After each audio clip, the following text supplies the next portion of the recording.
Donald Trump is panicking as his unlawful war against Iran is spiraling out of control, folks. We just learned from U.S. Central Command that they are aware of a loss of a U.S. KC-135 refueling aircraft. The incident occurred in friendly airspace during Operation Epic Fury. Rescue efforts are ongoing. In the KC-135s, there are 6 crew, and as of this recording, those 6 crew are still missing. There were 2 aircraft involved in this incident. The other aircraft was another KC-135, which was able to land safely. One of the aircraft went down in western Iraq. The second landed safely. According to U.S. Central Command, which unfortunately does lie about a lot right now. As strength. Did you catch what you just working on the better? A U.S. KC-135 refueling aircraft went down over Iraq, and rescue efforts are still ongoing. Now listen carefully. CENTCOM confirms the loss. CENTCOM says it happened in friendly airspace. CENTCOM says it was not hostile fire, and it was not friendly fire.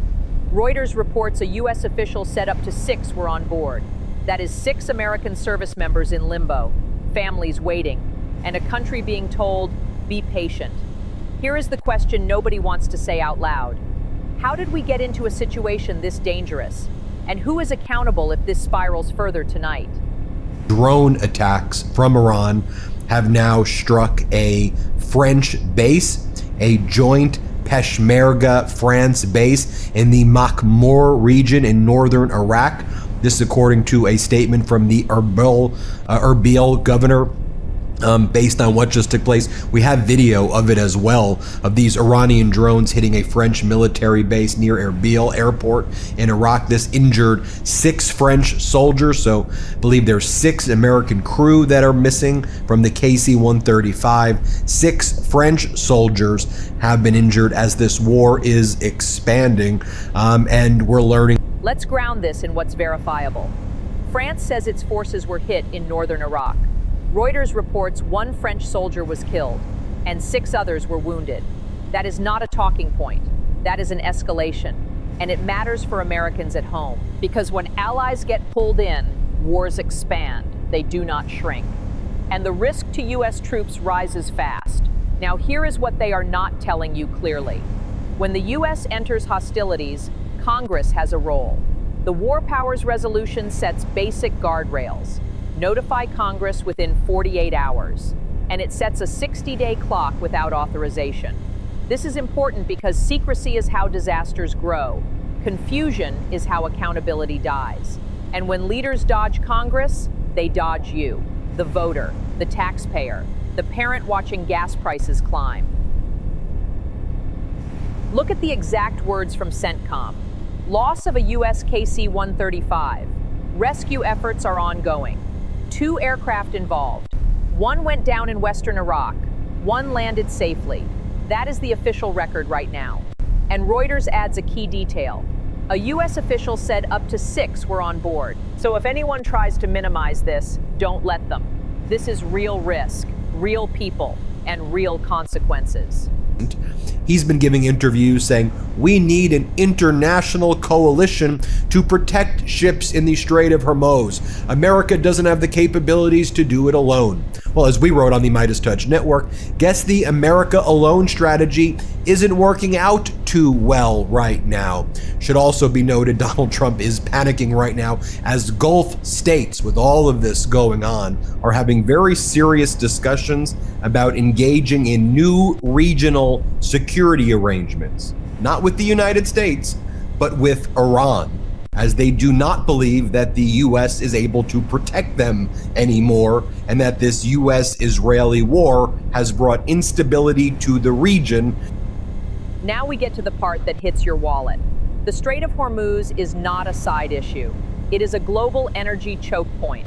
The U.S. Energy Information Administration says in 2022, about 21 million barrels per day flowed through Hormuz. That is about 21% of global petroleum liquids consumption. So when shipping is disrupted, prices jump, and families feel it fast, at the pump and at the grocery store. Reuters reports Scott Bessent said the U.S. Navy, maybe with an international coalition, would escort vessels when militarily possible. Here's my opinion.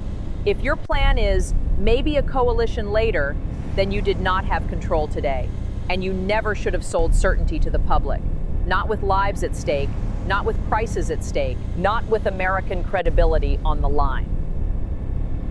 Put this chart on screen. This is the reality behind the politics.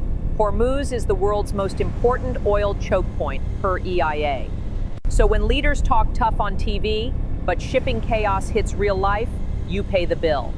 And if the public is kept in the dark, then accountability never shows up, not until after the damage is done.